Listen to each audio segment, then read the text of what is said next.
Le procès de Dodo la Saumure est reporté au 1er mars 2012. Dominique Alderweireld devait comparaître ce matin devant le tribunal correctionnel de Tournai en Belgique.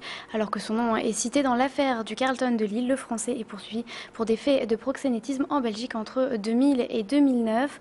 Carlton, toujours, Hervé Franchois a quant à lui quitté la maison d'arrêt de Valenciennes hier. Le propriétaire de l'hôtel lillois est toujours mis en examen pour proxénétisme aggravé en bande organisée. Il a été libéré sous contrôle judiciaire. Et comme je vous le rappelle, dans ce dossier, 8 personnes ont été mises en examen. 3 hommes se trouvent toujours en détention provisoire. Des auditions sont prévues dans le courant de la semaine prochaine.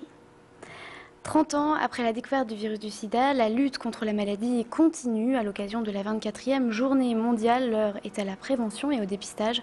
Dans la région et plus globalement en France, un tiers des personnes atteintes par le virus ne se sont pas faites dépister.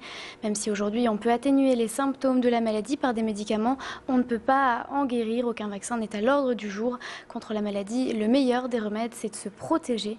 Aujourd'hui, pour faire prendre conscience de ces risques, de nombreuses animations sont organisées dans la région. Hier, par exemple, des étudiants lillois ont organisé une marche et un lâcher de ballon avant d'aller collecter des fonds sur leur campus.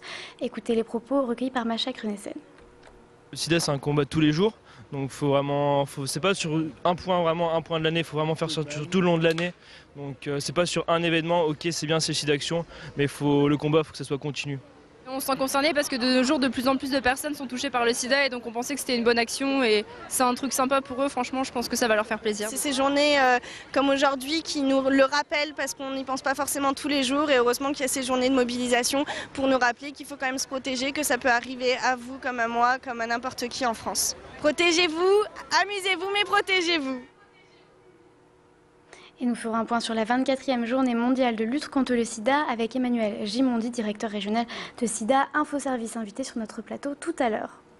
Encore 14 nouvelles victimes en Syrie. Hier, suite aux violences du gouvernement contre les manifestants civils, Bachar el-Assad est de plus en plus isolé sur le plan diplomatique. L'attitude du président syrien est dénoncée par les grandes institutions internationales.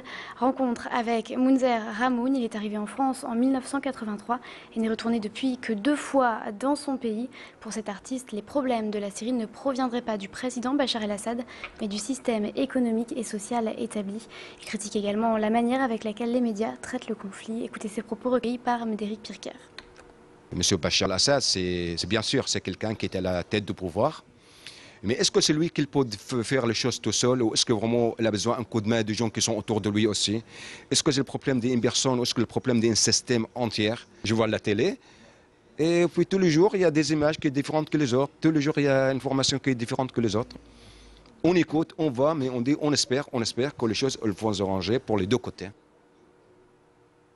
La Madeleine veut faire peau neuve. Depuis 1997, la ville a mis en place une subvention au mètre carré pour encourager ses habitants à rénover leur façade.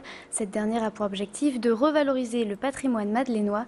Une initiative directement liée à la politique mise en place par la communauté urbaine de Lille depuis une dizaine d'années pour restaurer les habitations et pour orienter les habitants. La Madeleine a créé un conseil architecture, urbanisme et environnement afin de conseiller au mieux les intéressés et valider ou non les projets de réhabilitation. Écoutez les propos d'une personne qui a bénéficié de cette subvention au micro de Macha Grunessen. Quand s'est posé le problème de refaire les travaux, c'était quand même d'une ampleur assez importante, quoi. Je venais d'acheter la maison déjà, c'était pas mal.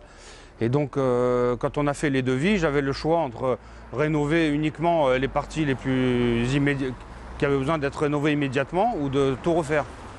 Et là, j'avoue que le fait d'avoir une subvention municipale, ça m'a aidé quand même à franchir le pas et à dire bah, je fais toute la façade et puis la subvention va m'aider. Et du coup, voilà, ça m'a aidé dans ce sens-là quand même. À 4 semaines de Noël, les enfants ne pensent plus qu'à ça, les jouets. Nos équipes se sont rendues non pas dans les entrepôts du Père Noël, mais dans ceux de l'un des plus gros fournisseurs de jouets de la maison. Situé à Houpline, près d'Armentières, poupées, peluches et autres jeux de construction sont stockés dans 20 000 mètres carrés. Des incontournables aux dernières tendances. Dans le monde du jouet, on se prépare déjà depuis le mois de septembre pour réussir les fêtes et ne pas être en rupture de stock. Écoutez Maxime Antonucci, directeur logistique et qualité. On sait tous les ans qu'il y a le produit de l'année, celui dont on sait pertinemment qu'il va être fantastique, que nos clients vont s'arracher. Et normalement, on devrait en avoir toute l'année. Malheureusement, c'est pas toujours facile parce que même nos fournisseurs n'anticipent pas toujours bien ces phénomènes. Donc le gros enjeu, justement, c'est d'essayer d'être un petit peu plus malin que nos concurrents pour prévoir ce produit pénurique, en fait, ce produit que tout le monde va vouloir, et de passer les bonnes commandes largement en avance pour avoir toute la quantité disponible pour satisfaire nos clients. La Zumba, c'est la dernière tendance en matière de sport. Pour les adeptes, il n'y a pas mieux pour bouger. Mélange de fitness et de danse latine, la Zumba allie détente et effort. Pas besoin d'avoir fait de la danse avant de commencer ce sport collectif créé dans les années 90 par un prof de gym colombien. La Zumba séduit aussi dans le Nord. Écoutez ces propos d'une prof de Zumba recueillie par Élodie Bernachon. On l'a connue il y a quelques années. On a une demande des gens. On a eu une rencontre au même moment avec Séverine, qui est pour nous une très bonne prof à ce niveau-là. Et de là, on a tout combiné, tout est bien passé. Premier cours, un carton. Donc du coup, voilà, c'est installé, c'est parti. On a une clientèle qui est fidèle, on a toujours des personnes qui viennent essayer à chaque fois. Il y aura de plus en plus de cours de Zumba. Restez avec nous, l'info continue sur Grand Lille TV.